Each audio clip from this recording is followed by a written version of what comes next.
Hello and welcome to a brand new episode of Happy Mum, Happy Baby, the podcast. I can't tell you how excited I am for today's guest, mainly because she has 4 boys, not a measly 3 like mine.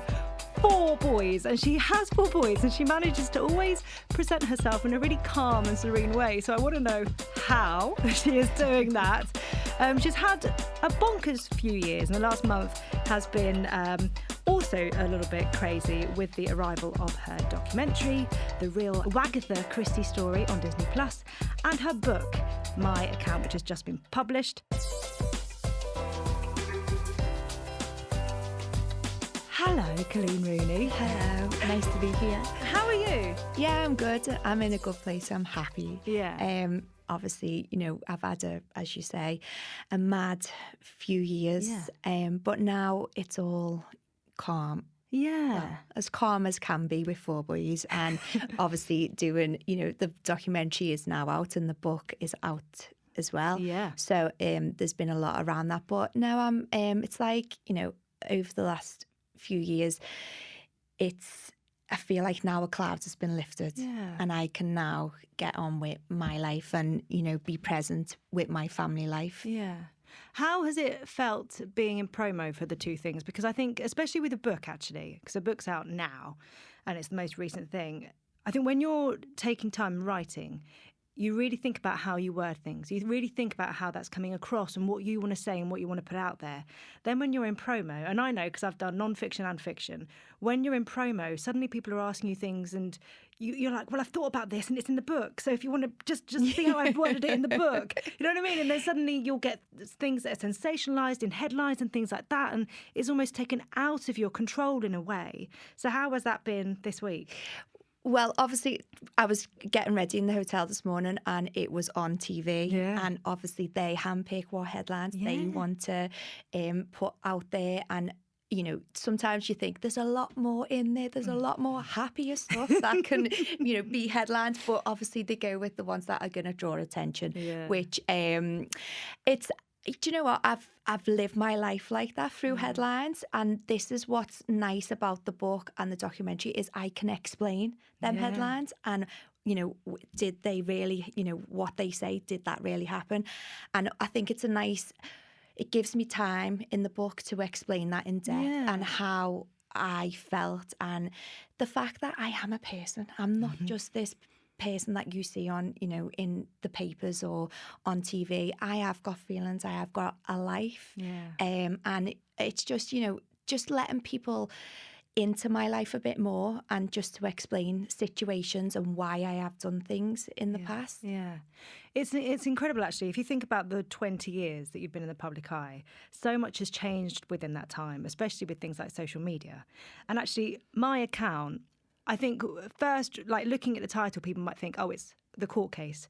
It's not at all. Like, actually, it's a small part of the book. And actually, what you've had for 20 years is you've had storylines written about you where you've never replied, ever. You've never gone out there and gone, actually, that's rubbish or put your point across. And actually, it feels really lovely as a reader to kind of go, that's who the person is. That's who Coleen is. Yeah, no, definitely. I think the court case has to be mentioned because that has been part of my life. And it's a beautiful play on words with the My Account being shared on there. I love that. But I think, obviously doing the documentary, that was highlighting the court case and, why I did what I did. Yeah. And I think that was all in there. Whereas the book, it goes into depth. It goes back to childhood and it flows through where, the fact that the way I've been raised and my morals in life, and that continues into my children. Yeah. And it goes to show why I did battle through that court case and I never backed down, even though at times I wanted to. But the main point was I was telling the truth. Yeah. And that is something that I've always been, my dad instilled in me, always tell the truth and you'll be fine.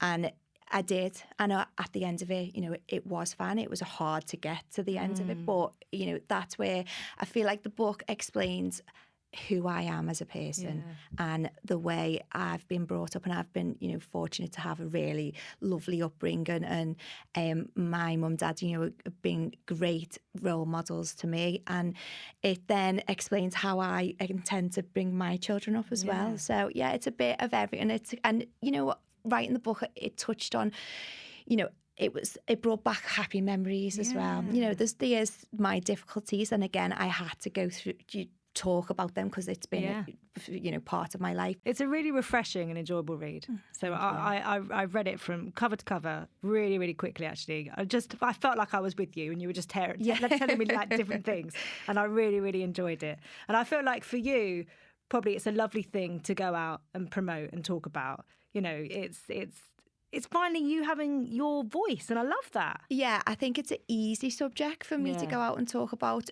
You know, my life, it's you don't have to take a test on it. You've lived it. I've lived it. I know what I'm talking about. So it's enjoyable to just let people know a bit more about me, because that's the thing in the public. Like, people think they know you, but they don't actually. Yeah, absolutely. So tell me more about your childhood, because I know it was super grounded, but tell us a little bit more about your mum and dad and your upbringing. So my mum was a nursery nurse and my dad was a bricklayer. They met really young. My mum was 16 when they met. She was married at 18. No. Yeah. My mum lost her mum when she was 16. So I think she had to grow up really quick. She was the youngest of 8. So she did have a lot of older siblings who, you know, looked after her as well. But she met my dad and obviously fell in love, and they got married, and straight away she wanted children. That her job obviously tells it all, that she loved being around children. She's got a really caring nature, and you know, I can see myself in my, you know, in my mum's ways. And she just she's just always had a love for kids, so she wanted to have children really quickly, but it didn't happen. So they tried for 7 years. So she had operations. Back then she had operations, she had fertility treatment, and then I came along, which, you know, I think to know that you're wanted so much is quite a special feeling. And they, you know, my mum and dad were just over the moon. And then my brothers, 18 months later, naturally, my brother Joe came along, and then after that, Anthony, 16 months after that, Anthony came along. So it was quite 3 under that. 3. Yeah, she had 3 under 3, and she said she wouldn't have had it any other way. And even when I've been pregnant, I've got on with it. I haven't enjoyed being pregnant. You know, I like the outcome of having a baby at the end, but it's just, you know, you don't feel, you know, it's I just didn't enjoy it. But my mum used to always say to me, "Oh, Coleen, I loved being pregnant. You should be happy." I said, "I am happy that I am, you know, I'm carrying a baby, but all putting on the weight and just not feeling yourself, I didn't enjoy." I said, "Mum, you mustn't have had a life." But she was like, "No, I just loved the whole pregnancy process." So yes, she had us 3, and then she never went back to work after that. Really? So my dad was, you know, he worked as a bricklayer, and then my uncle had a firm, so he'd work at weekends to get extra money. But my dad wanted that. My dad wanted my mum to be, and she wanted it too. She wanted to be there for us, and always, you know, have someone around for the children. So that was my, you know, early days, and we had such great memories. We didn't have much money, but they always found a way of doing stuff for us, whether it involved money or not. You know, my dad was always active. We'd always be out doing stuff. You know, we had a routine, and that was, I think, what I have carried on with my children. We have a routine, and I find being organised is such a, you know, a great way of getting by as a parent. Yeah. And day-to-day life. So we used to, you know, go swimming on a Thursday. We used to have a regular menu for like breakfast, lunch, tea. Obviously lunch, we were at school, but I think that all goes down to my dad. He used to box, amateur boxer, and he was always regimental on what he ate and his intake. It wasn't regimental in a really serious way, but it was just making sure that we were having a healthy, balanced diet. But no, I've got really happy memories of a child. How old were you when your mum started looking after other children as well? So I was 12, 13, and they sat me and my two brothers down and they said, we want to ask you something. So we said, okay. And they said, we would like to start fostering and doing respite care. So short-term fostering and respite care for children with disabilities or who have been taken into care. So we just said, oh yeah, that's great. And really loved the idea of having children in our house. And I think they were a bit took back by it because no one had nothing to say. We were all just for it. But my mum and dad have done charity work for the local hospital and the church. And we've always been around, children growing up, and it was not indifferent to us. So we used to have children who come a weekend every now and again. It wasn't all the time. It was, maybe once a month they'd come, and then it did get a bit regular. Once we started to have a relationship with the children, their parents were really comfortable of them coming to ours and maybe ask for a little bit more time. So they, the ones who did have mums and dads, the children would come to us so they could have a break or spend a bit more time with the other children. And then there was children in care as well. And some of the stories were it was heartbreaking. But I think as young children, you don't grasp that at the time. But when I look back at it now, it really did. It was good for us as kids to just give us that outlook on life and how other families and children live and what's happened. And I think that's where, I've always been grateful for what I've got. And again, my dad used to say to us, if we used to, ask for something, and he was like, you don't need it, and also he used to always to refer to us as we were millionaires. We were not millionaires, but he would say, you've got a roof over your head, you've got food on the table, you've got clothes on your back. We are millionaires compared to other people. And that's always been a outlook that I've had in life, is getting through things. I've always thought, Coleen, there's people in much worse positions than you are. Come on, get a grip, get on with it.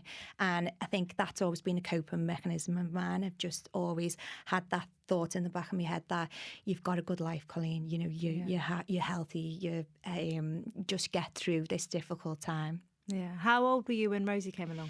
So Rosie came. I was 14.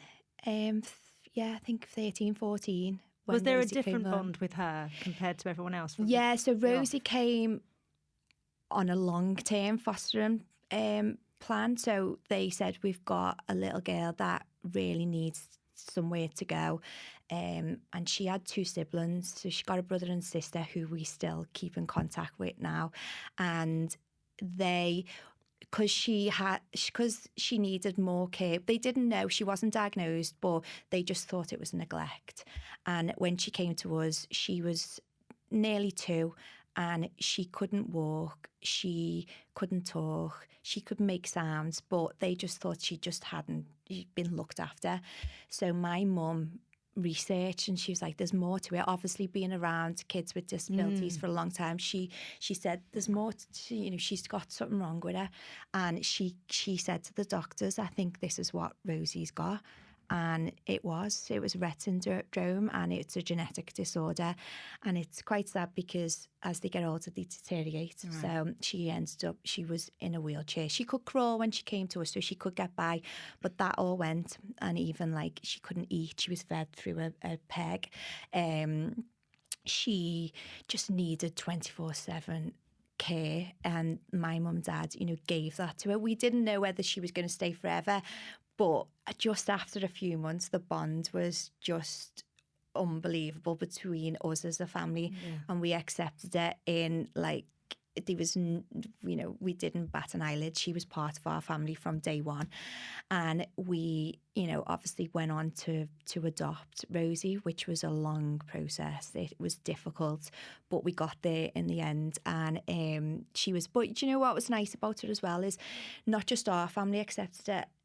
It was the whole family and friends, and it was like no one ever looked at it as being adopted. Yeah. It was like she was just everyone. She was your sister. She was my sister. Yeah. She was their cousin. She was their niece. And it was lovely. And she brought the other thing. What really struck me was she touched so many people's lives because she did have a disability.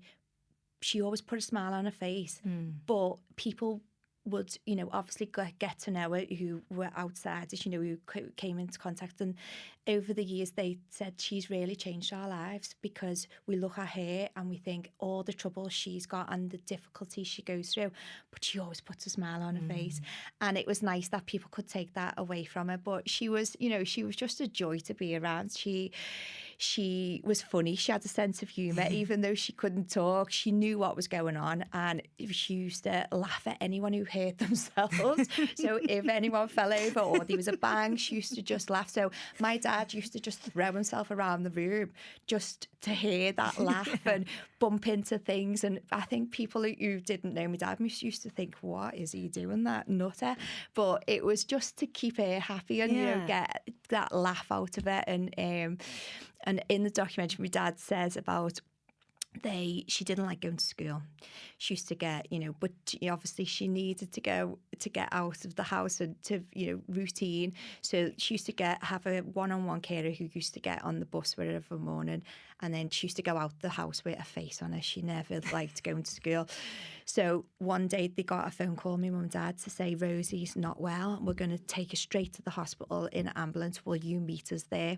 So my mum and dad, they were there before the ambulance. So she gets lowered out of the ambulance and she just bursts out laughing.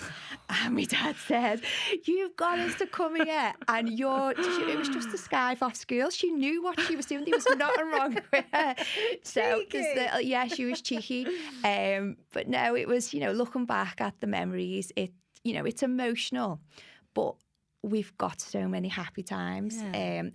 This whole process of writing the book and doing the documentary, I just got on with it. I did it, but then the few days before them actually getting released, that's when you stop and think, are people going to get why I am doing this? And the documentary, I thought, I've told my story, there's nothing else I can do, but are people going to realise why I am actually doing this? And the feedback has been exactly what I wanted it to be. Good. Is we understand now why you did it. We understand, why you felt like that. And I've really appreciated all the messages I've had, and the feedback has been, and it's been unbelievable. And to also just let people know you're not on your own. Yeah. And, there's been people who've been in contact that are going through court cases at the minute, and they've said the amount of times they've wanted to give up, but actually watching that, it's made them just battle through more. Just also people who been through relationship problems, and people are quick to say, oh, get rid of him or get rid of her, why you're still there. And people don't realise that you can work at things. If the love's still there, you can, it can take a long process. And that's what I've explained, and that my decisions haven't been overnight. They've took a long time. Yeah. And in that time, I've never thought, right, it's going to be fine. We've had to go, through ups and downs to get there in the end. But I can't imagine what it would be like to go through those hard times, or to share a piece of you, like the miscarriage, like your miscarriages being everywhere, and knowing that they are then going to be put in a paper or even debated on daytime TV. Like, to think that your relationship is debated about is mind-blowing. Like, why does anyone else care when they don't know the full picture? Yeah.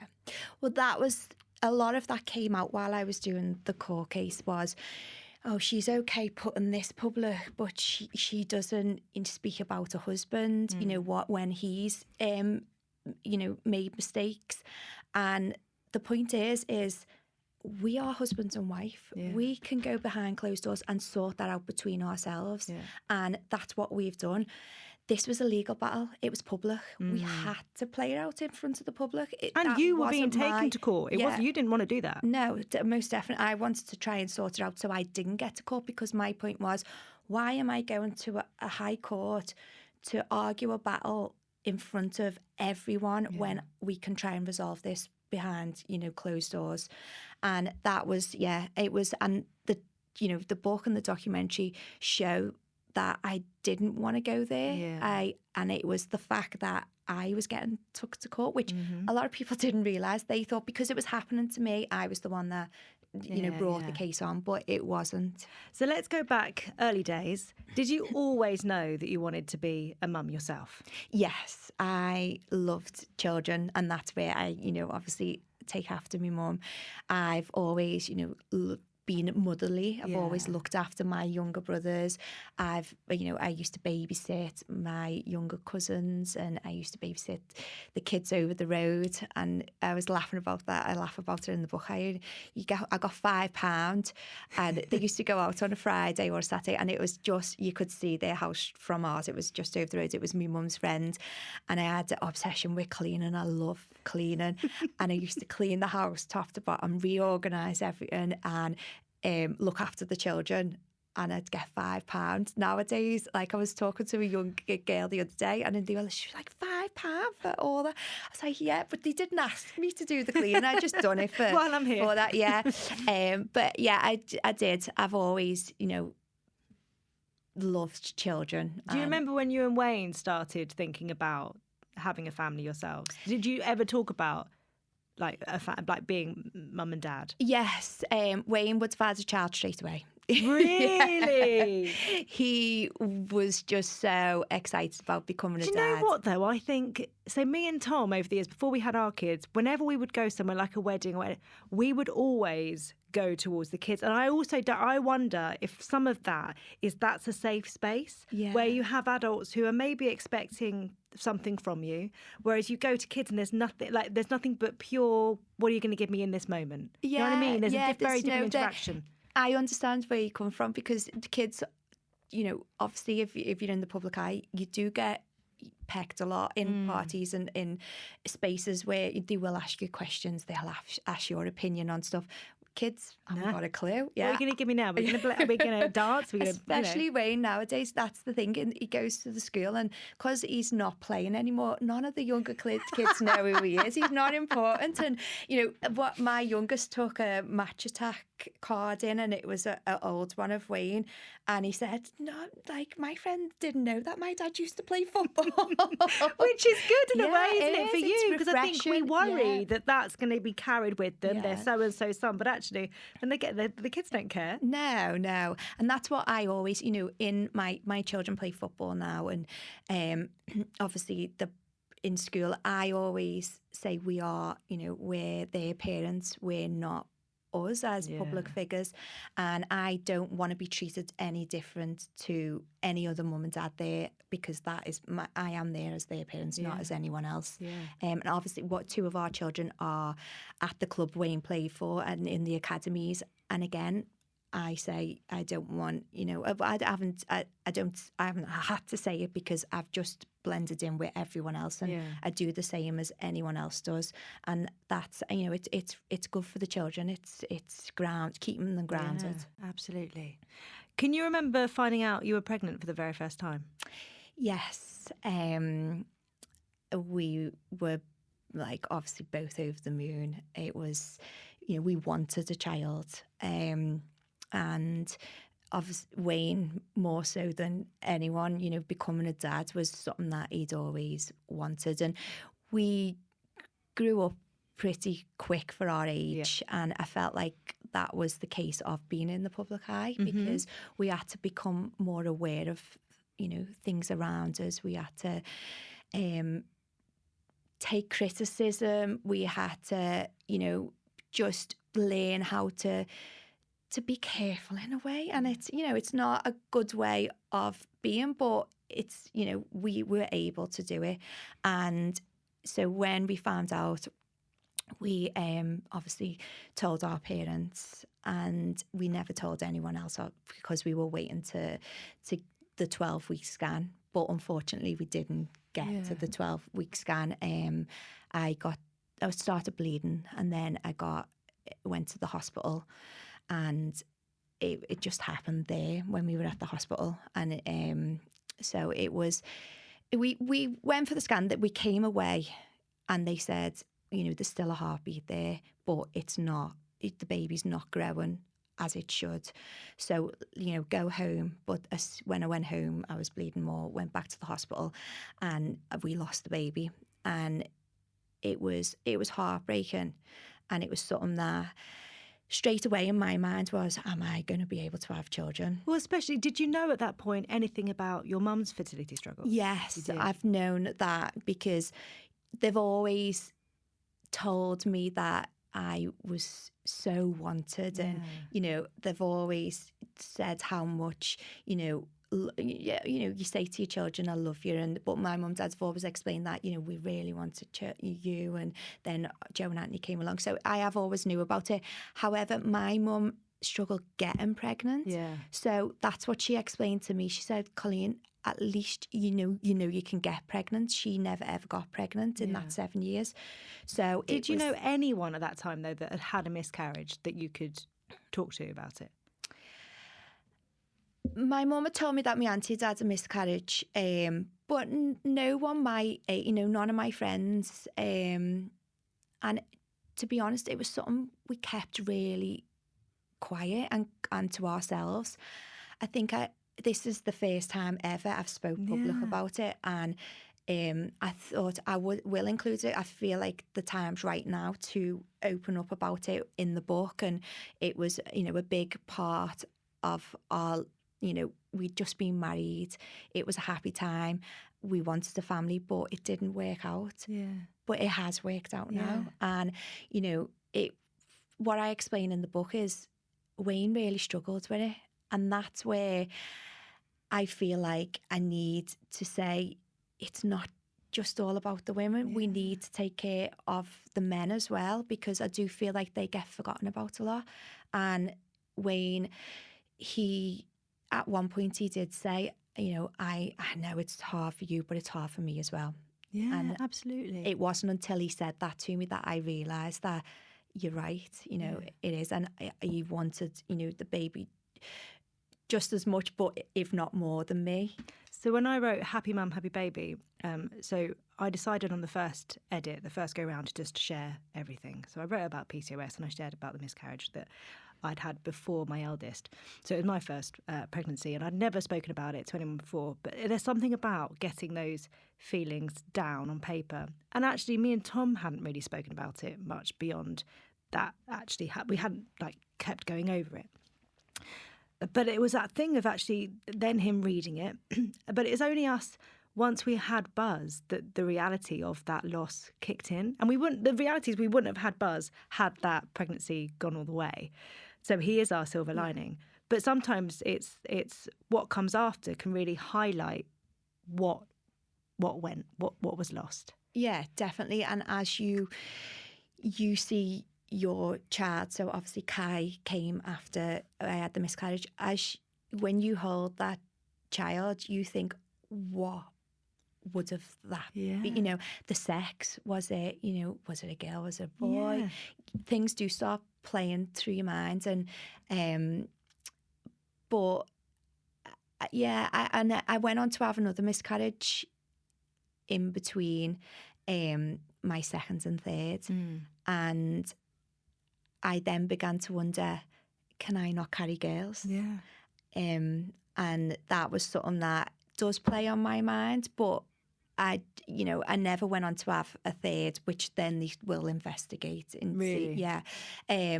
But I've got 4 healthy boys, and them 2 babies that I've lost are never forgotten about. You know, they still, and you know, when the boys, like obviously Kai knows, but I will share that with them and say, you know, obviously what you've just highlighted is, you know, how lucky we are to have them when we have lost. Yeah. And I think it is a great thing when people feel like they can share, because there are so many people out there who will be going through a miscarriage now, or will have done years ago or recently, whatever that is. And we carry so much with us that we can't vocalise and we can't share, and we feel like maybe it's all on us, that our bodies failed us or whatever that is. And actually when other people kind of go, me too, like that's been me, there's a kind of sense of it's not just you. No, definitely. And that's where I realised that when I had my first, and obviously I spoke within my close circle, and there was a lot more people than I ever knew had had miscarriages. And then as the years have gone on, and obviously meeting other mums through the children, it's so common, and you do feel like you are on your own. And the more you hold it in, the more you do, you know, you don't bring up that subject in conversation. So I do, you know, obviously little things that I've brought to light throughout my life, you know, and I've made it public. It does, you realise that it does help other people, and they then say, you know, it is good to talk about it. Do you remember how you felt going into your second pregnancy?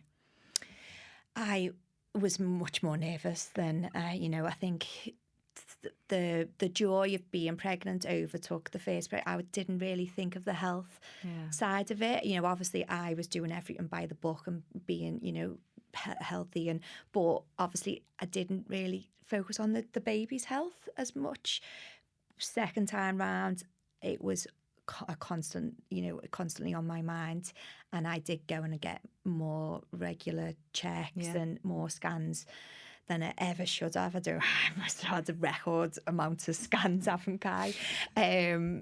But yeah, it was, and it shouldn't be like that, you know, but it's just, it kept me sane and you know, and happy knowing that you know, the baby was healthy. And it's a funny feeling, I think, because it doesn't, I think once you've had a miscarriage, it doesn't, every pregnancy for me has been the same in terms of that anxiety, even though I know, you know, even Max, my youngest, even though I'd had 2 healthy pregnancies and welcomed 2 boys before that, I still had those nerves. Yeah, I think once you've had one, then that's never ever going to go away from you, because you know it can happen. Yeah. And yeah, it's not a nice way to enter your pregnancy, but you can't, it's just with you forever, really. So actual pregnancy-wise, you said at the start you didn't like pregnancy. I didn't mind it. I didn't enjoy it. Your mum loves it, though. My mum loves it. Yeah, I just, you know, the whole feeling the baby and, you know, knowing that you are growing a human inside you is amazing. And, you know, that is an unbelievable feeling. However, all the things, you know, the you know, the body changing, the tiredness, and especially when you've got other kids as well to look after.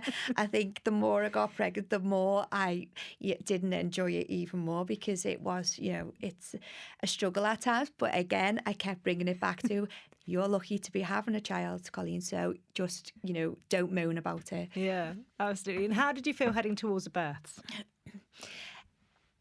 Probably the same way as I've wrote a book and done the documentary, is I just got on with it, and then a few days before you think, oh, I am actually going to have but this you are baby. such an organised person, like with your lists and everything like that. I feel like you're so organised. Were you someone who like read all the books and felt like this is what's going to happen? Or first time round, I bought every book and but because I've been around so many kids and babies, and we've got a massive family, I kind of knew it all really. And my mum had picked 3 newborn babies from the hospital. So we fostered 3 babies that we brought home from hospital. So I was like a mini mum then. You know, it was so lovely. We still see. So there was a little boy who we picked up from the hospital. He came home and he was with us for quite a few months. It was hard, you know, giving them, but as my parents explained, they are going to someone who really wants them, who maybe can't have children themselves. And so they were going on to get adopted. So, and they highlighted how we were the first people who gave them, the love and life, and so we've given them a good start. Now they're going to go to, a family who really want them, and so it was love. And so Bry now, who is the little boy, is 16, and we still see him. He comes, and he now, our children love seeing him, and it's really nice that we've kept that contact. So obviously having the 3 babies. That kind of sorted out that bit, but the birth bit, no. It was quite, obviously it was, I went over where mine were just all lazy boys, so I got induced for all of mine, except Cass. Wayne was due to go away with work, so I went in a couple of days before my due date and got induced then. It was full term, but all the other 3 were over, so I knew what was coming after I had Kai, so it was quite organised in a way, all natural births. But no, with Kai, I went in, and I just always remember my dad dropping us off in Liverpool Women's Hospital, and we'd been for a Chinese before. It was a big day that we were going to the hospital. I'd had my hair blown because I had time. I had time to do it because I didn't have any other children. So I'd had a tan, and my mum had a bottle of champagne chilling in the fridge for my dad to bring up once I'd had the baby. I didn't know what sex I was having. So we went in, and my mum had a packed lunch for her and Wayne. And then it was, you got in there, and as we were walking in, there was ladies outside getting some fresh air on the bench, and they were like, "Oh, it's Coleen, good luck, love." And I was like, "Oh, this is all surreal. Like, I am actually going in without a baby, but going to come out with a baby." So we went and we got all set up in the room, and it was a long process because, you have the tablet, then, my water hadn't broke, the baby's head wasn't even engaged. Really? It was going to be a long night. So I went in at, I think it was 9:30 in the evening, and I had him at 2:00 the next afternoon. So it wasn't wasn't too long, but it was slow. It was a slow, very slow start. Was it the first time around that you had your dad in the room? So my dad was there. He wasn't there for the whole. He wasn't there at the beginning, but once we knew I was ready to have the baby, he came. I love this so much. So he's been in the room for all 4 of my babies. Really? Yeah. And it's something that people have, not understood at times when I've said, "Oh, my dad was in the room." Like, what? You've had your dad in the room when you've had a baby? He hasn't gone down the bottom. He's always stayed at the top. But I just wanted him to be there when his, grandchildren are come into the world, and knowing their love of children, it's just such a happy moment for everyone. So my mum, dad and Wayne, and I've been lucky that the hospital have allowed, them to be there, and we've all had to turn a cutting cord. Well, I say they have. So when it came to cutting Kai's cord, Wayne, it wasn't up for it. He was he's a bit like, "Oh, I don't know whether I can do." He can be at times, and obviously he was when it came to cutting the cord. So my dad cut the cord, and then second time round with Clay, Wayne cut the cord. I think he obviously been there, seen it. He built up the courage that, I'm going to do it. He did it. Third time round, my mum had a turn.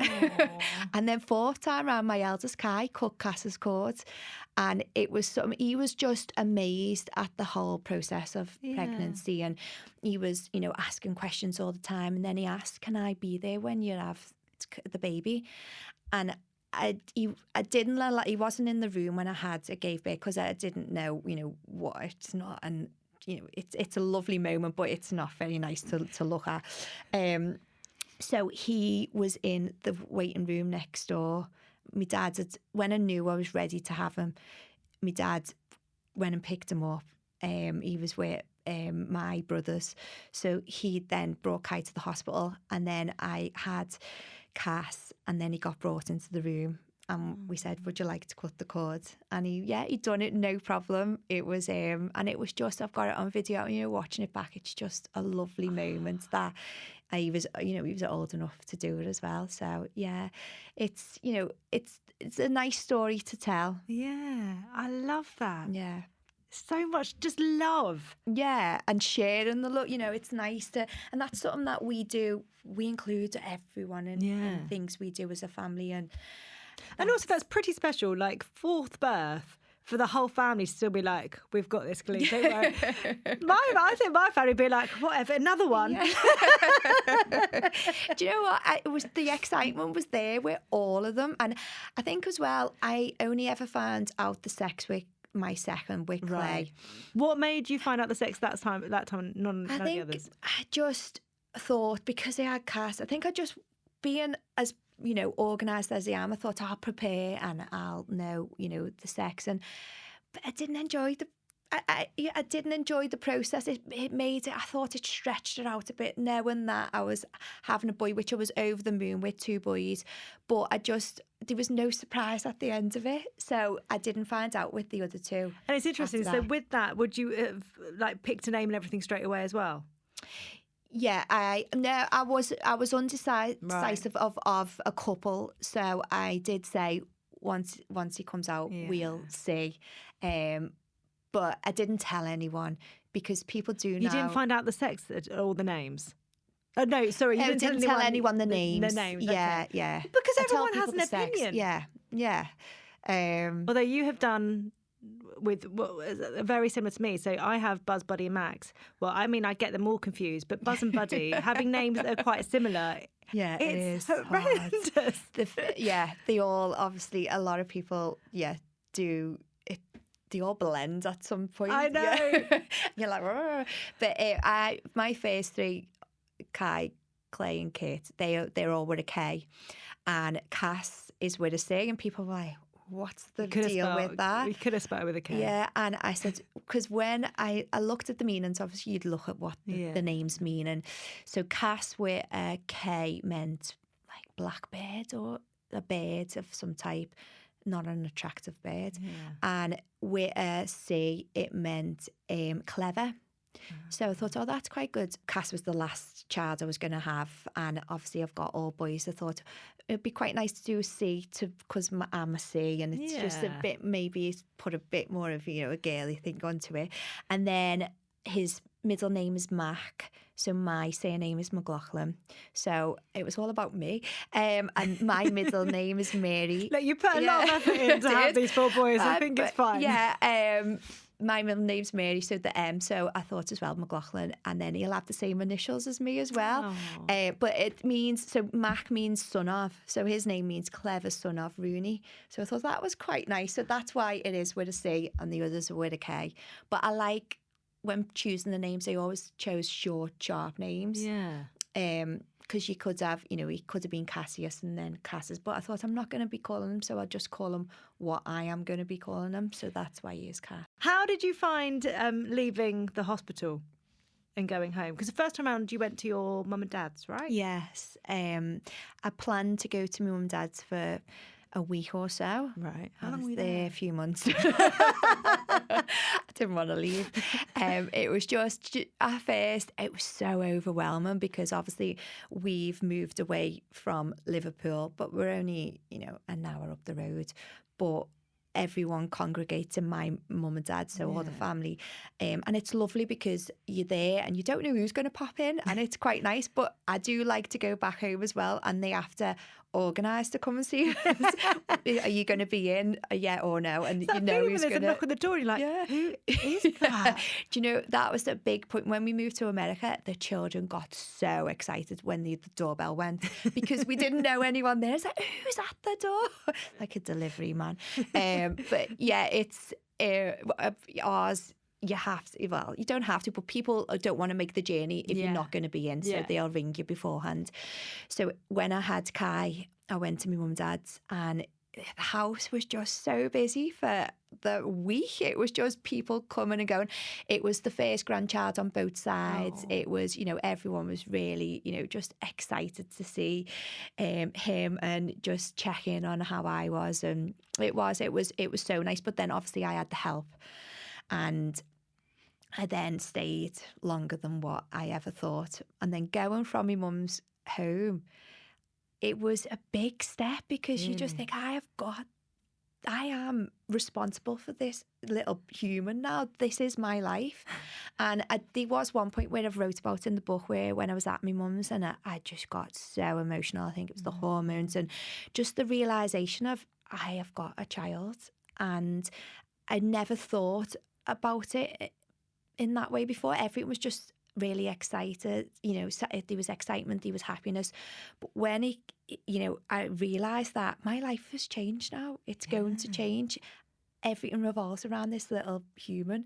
And we've been so fortunate to just, with Wayne's job, he didn't know when he was in, when he was off. And, you could get scheduled to say you're going to be off this day, but it could change last minute.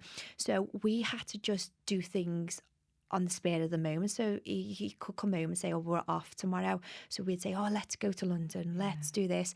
That all stopped. That wasn't it wasn't reality anymore, because we had to now have, think about Kai. Yeah. And that all come over me suddenly. And I was thinking, this is, and then I started thinking about people less fortunate than me and mums that haven't got the help and are living in, small places in blocks of flats, and, who struggle. And all of a sudden I just had all these emotions, and I just broke down to my mum, and I was like, I started, and she was like, Coleen, just take a breath. You're not in that position. It's unfortunate that people are, and it's nice that you're thinking, but don't get yourself worked up about it. Just think about you now, and it's you'll be fine. You'll be a great mum. And it was just, I think it was just all overwhelming. Yeah, I mean, it's a massive change. Massive change. And I don't think we really think about that step of suddenly you're not just you anymore. No. You have another person that you've got to take into account, and often their needs go before yours. It's very different, I think, having a newborn in the house, like the children that you would have taken in to foster, very different to suddenly having your own newborn and your body and your emotions and everything else being so raw. Yeah, and we're in the first week, and I think it was just, everything was just going through my mind.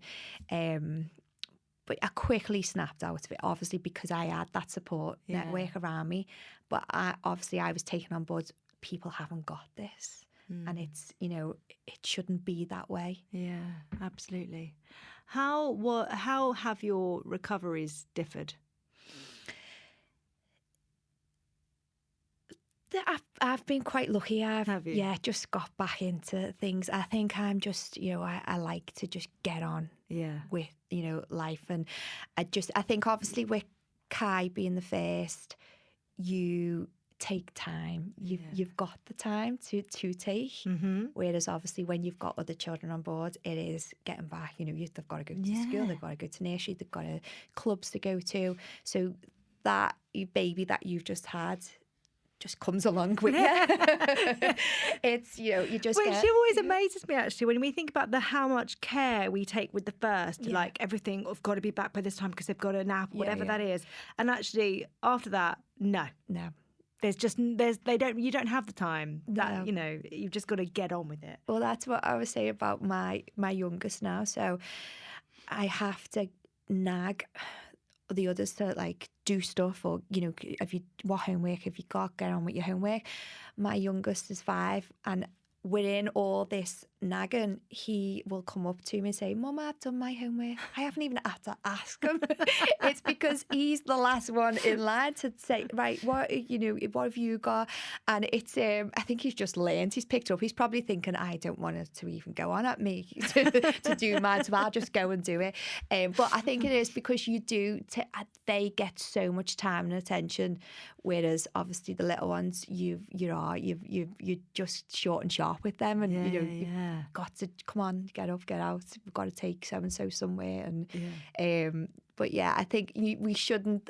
I do stop and think sometimes I need to, now cherish these moments, because I know I'm not going to have any more children, and he is my youngest, and I need to just, it's not, it's life goes so quick. Yeah, it does. Yeah. I know that Wayne's had the snip. Yeah. But for you guys, coming to that end point of we're done, what was that like? 'Cause someone said to me once, you know when you're done. Yeah. I always thought I'd have 3 children. That was like, I always thought, I quite like 3 children. I don't know whether that was because I was one of 3. Then obviously we got Rosie, but I did always have, I was set on 3. And I think because I had the boys quite young, I felt like I had more time to go on, and I would probably end up having another one. So we sat down and talked, and we said, what would you like? Like, obviously we asked each other, and I said, I probably will go on and want another one. So then we decided to do it sooner than later, I think, and have them all, together and not too much of a gap. And then once Cass come along, we knew that was it. And it's not the caring for. I could look after loads of kids. And it gets to a certain point where you're just like... Yeah, it's attention. Yeah. I can't give them that individual. And I get a bit caught up on, I like to make sure that they've got my time. Yeah. And I do stuff, like in the summer holidays, I make sure that I take them all individually somewhere, maybe with a friend or on their own, so that they have had that mum and son time. But when you're in the house and it's all manic, they don't get that individual. So to go on and have more children, I felt like I haven't got enough time now to give them all that attention. So if someone else comes along, if they did, you'd do it. You'd get on and you would do it. But that was what was in the back of my mind, to why not to have any more children. Let's talk about the chaos. You have 4 boys. Like, I have 3, and I feel like a massive part of my mothering role has been refereeing. Yes. It feels like they can't walk past each other without an arm or a leg flying out. It's constant. Constant. It's exactly the same in mine. It's like a domino effect. The eldest picks on the next one, that one picks on that one, that one picks on that one. And I've had friends who have had girls first, and then they have a boy, and they go, I think there's something wrong with him. I said, no, there's nothing wrong with him. He's just a boy. He's very active. They don't sit still. Whereas girls, you find you can go to a restaurant, they'll colour in and they'll get on with whereas mine are just up and running around, and you try and control them. The more you try and control them, the louder it gets. See, that's the thing. Like, and this is something I'm actually discovering recently, and I don't know why, I'm only just discovering it. I feel like if I try and fight it, it actually gets worse. Yeah. So how do you remain sort of calm, or do you just have to embrace it? I get to a point. I can, it takes a while, and then it will snap. But I'm at the point now where they'll all go outside and they'll all go out happy and say, "Are you coming? Are you coming? Let's go and play football." I wait for the cry. Who's going to be first in crying because someone's tackled them or someone's done this, someone's done that, and I expect it. But that's like when they're laughing, when they're all having an amazing time. There's going to be a tip. Yes. There is, but you don't want to stop that laughter. I know. Well, I just know once they say, "Do you want to come and do this with me?" I'm thinking, what's the intention? Like, are you doing it for a fun time, or are you doing it to make him cry? And at the minute, the thing my boys are doing is getting boxing gloves on and all going on the trampoline. So the trampoline's got, a netting round. So it's some sort of like cage fighting type thing. And all you see is them bouncing and then punching and kicking. But I say, no, someone's going to get hurt. And they go, no, we love it. I'm thinking, oh, please. And that's the thing. Sometimes you've just got to let it play out. I like them doing stuff together. And that's where you think, maybe it will work out, but it never does. Do you find that the things that they're doing together are generally chaos and a little bit rebellious? Yes, yeah. And they do stuff together so that if they get caught, they can blame someone else. So mine will say, "Oh no, it wasn't me, it was him." But because they're in a pack, they can all blame each other, and you're not just focused on one. It's a total pack. And I think also because there is that chaos and mayhem, when there are moments of calm, It is so amazing. It's so beautiful. Like I had two of my youngest two, so my 7-year-old was helping my 5-year-old with his reading the other night. It's really calm in bed. A brilliant teacher, whereas at the rest of the time, they'll all be quite manic and on each other. I do find when you get two of them on their own, it works. Yeah. Once you put that third one in the mix or the fourth one, that's when the chaos happens. And I took my two youngest to visit Wayne when he was in America. The older two have football tournaments, so my parents took them to the football tournaments, and I took the two younger ones. It was so nice because my 7-year-old was a child again. Yeah. When he's with the older ones, he tries to act older and he'll just be doing sport and stuff. He's not actually sitting playing. Whereas the two of them were playing with figures. And it was just so nice to see, because I feel like the more you have, the less childhood they have, and they just grow up. And when my youngest started preschool, he would come out and say, "Mom, Mom," and everyone was looking, why is he calling her Mum and not Mummy? And like, he's the fourth one. It's like, and they were all on the first one, and everyone's Mummy, Daddy, and he's just like Mum, Dad, because he's got it off the older ones. Like, yeah. I think Tom is Dad, but I am still Mummy at the moment. I'm Mum. But Mama, where did that go? Like all of that, Mama, and even my eldest, like I was Mama, and my Mum was Mama Clette, and I always thought she's had it was a nice ring to it, but now she's Nan now and I'm Mum, and I think you have to encourage it, whereas I probably never encouraged it from the beginning. See, I've got a friend and all her children, her oldest is 15 now and she's still Mama, but her Mum is Mama, so it's nice. Yeah, it's a nice thing. I absolutely love that. Coleen, if you could write a letter on motherhood, who would it be to and what would you say? I would write it to myself, and I would explain that having a child is a complete life changer. There's so many good things, however there is difficult times. Obviously, what we've talked about is it is a shock, and it's not just you to think about anymore. You have got this massive responsibility, and life does change, but you've got to make the best of it. I think for me, preparation and organisation is a good way to get by being a mum. Things go smoother and easier if you do plan. So you'll never feel a love like you do with your children. It's a totally different love, and just make the most of it, and don't get eaten up and distracted and let that take your time away from your children, which I've learned recently is, even though I was physically there looking after my children, mentally I wasn't. And that is my biggest regret from that court case, is that I was so distracted and just wasn't there for my kids.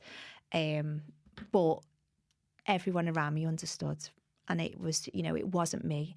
And now I can say I'm so happy to be Coleen again. And that's what I've got back from family and friends, is she's back. Yeah. What I love as well is that it doesn't matter how old your kids are, you're still learning. Yes. Like we both said during this chat recently, I've been thinking about this. Yeah. So you can always, if everything always evolves. No, yeah, I think through life you come, you get so many different situations that you've never been in before, and you always learn from it, whether it's a good thing, you're going through a good thing or a bad thing. But I think, it's good to learn. Yeah. It's good to take on board that, it's even like what you tell your children, you can make a mistake because you learn from it. Yeah. And that's what I do tell my children is, I'm honest with everything. And if they ask me the question, I will honestly answer it, because I want them to, obviously when you read the book, I talk about Wayne's mistakes, and I don't want my boys to do that. And I say, it wasn't right, but we've moved on, and we can make things right. And that is a big thing that I want my children to realise, that we do make mistakes in life, but we've got to learn not to do them again. Mistakes aren't the person. No, they're an action. Yeah. And you have to move past those. Yeah. One thing that I love about you is your organisation. And to get here today, because Tom's off on tour, I literally took a leap out of your book. Everything was in the car last night before they even woke up in the morning. Like, I'm always someone who puts uniforms out in piles, get organised as much as possible. And I think actually for me, I've worked out that's such a massive part of my day. If I can take out the little things that could cause a meltdown, could cause something like everyone to take a step back. Yeah. That makes my life so much easier. Yeah, it's even like I've left an option because my boys have gone back after half term. Some of them want to wear trousers, some of them still want to be in shorts. So I've left them shorts and trousers because I can't be dealing with them on the phone while I'm working saying, how come you haven't put me shorts out when I want my trousers? Well, now my new thing is if they're like, I want to wear shorts, even though I know that they might get cold, I'm like, you wear your shorts, I'll pack your trousers. Yes. That's an easy way. I'm not going to go, no, that's just easy. Yeah. It's a solution rather than a problem. Yeah. It's like my youngest, he likes to take stuff into school, and me, others go, why are you taking that into school? I'm like, just let him take it to school. And then teacher can deal with it when we get there. Oh, my son wore an orange beanie into school today. That is not school uniform. Coleen, we end the podcast with you completing 3 sentences. The first one is being a mum means. A massive responsibility. Being responsible for, from day one. And I don't think you ever will end. But, obviously they become an adult. But I think, being responsible for your child is a massive thing. Yeah. Since having children, I have appreciated sleep. I just now, people, you get that all the time. So people say, oh, get your sleep in now before you have the child. And it's not the night, it's just an ongoing, you've got to be up for school, you've got to be up for football on a weekend. It's like there's no day where we don't have to be up. So I am getting less sleep, but I think, before you have children, just appreciate a lie-in. Yeah. I do keep thinking to myself, like, at some point they're all going to be gone. Yeah. And I'll have all the sleep and I'll wake up and there'll be no noise. And actually, that makes me a bit sad. Yeah, it does me too. And I don't, I'm not a massive, but I just would like, a couple of hours extra. 8 hours, like once a week. But it's, do you know what? And no matter what, even when I have, like, say if my mum and dad stay over and they say, oh, we'll get up in the morning with children, I'm still up. Yeah. I think it's just knowing that you are in the house. But you know what? We're lucky to go on, we do have breaks away together and we'll go places. And obviously I did have a sleep in yesterday, which, a sleep in to me is anything. It's the reason to write a book. It's a reason to write a book and be on promo just to stay in a hotel and get a night's sleep. No, definitely, yeah. And the final sentence is, I'm happy when? I'm with my family. I think, you can be anywhere in the world, in any situation, but if you've got your loved ones around you, you always feel, safe and loved. And that's, something that I just always love is, the more the merrier. Yeah. I love that, and that's such a massive credit to your mum and dad as well, because they gave you that from a young age, and you carried that through. It has been an absolute delight chatting. Like, I love reading the book, and I love sitting down, and I love finding out the real you. Thank you so much. No, thanks for having me.